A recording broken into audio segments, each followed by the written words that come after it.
100 novels and over 20 collections of short stories. She was died 28 July 2016 at the age of 90. Her notable works is Rudali, Agnigarbha, Murti. Notable awards Padma Vibhushan and Padma Shri. This is the picture of Mahasweta Devi. Sanichari. Sanichari is the most important character in the play.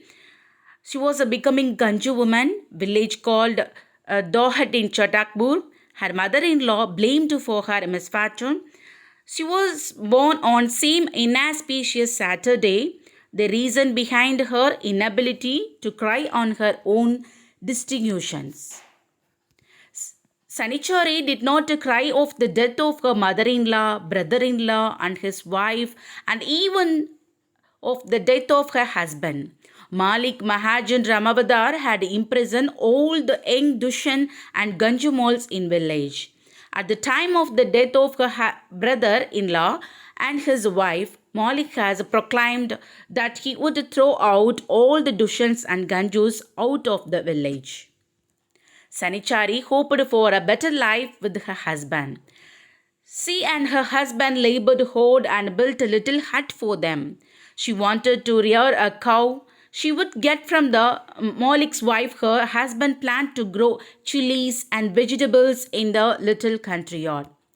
They went to visit the Baishakshi Mela at Dohiri to offer a worship to Shiva for a new start.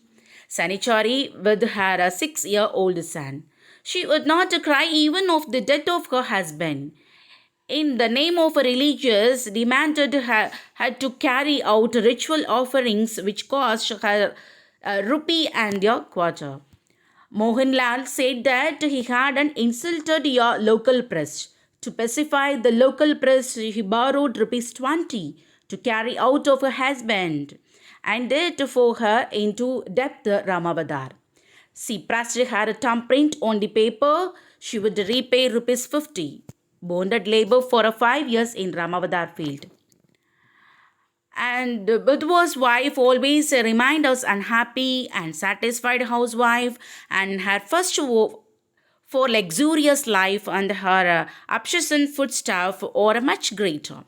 When her husband died, she bonded her son Ahura to live with an medicine man who assured to show her place and serve her daily with puri and kachori.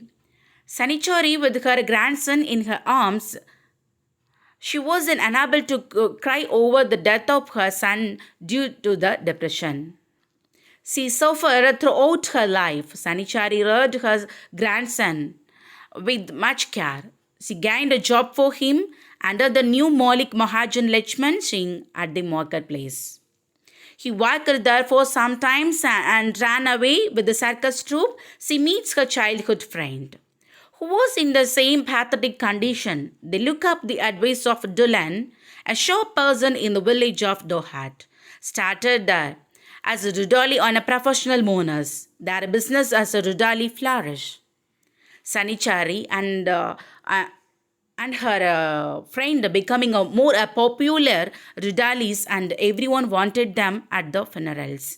They fixed and demanded different rates for different sorts of mourning when they demand more a number of Rudalis. Went to the Randipati, the O's quarters, and then fetched them O's to cry over then corpses as Rudalis. But unfortunately, she gets affected by plague and dies. She entered with nearly 100 Rudalis to mourn the death of Gambhir Singh. Gambhir Singh nephew and his Kamasa were distressed at her sight. They were very much worried about the suppressed payment Rudalis. They could not stop the Rudalis from hitting their head. Sanichari emerged as a natural leader to the made the commercializations of tears, not only as a means of survival but as a tool in the hands of the victims to strike back. A woman who could not shed tears on her own grief become a professional mourner and become the sign of empowerment. Thank you.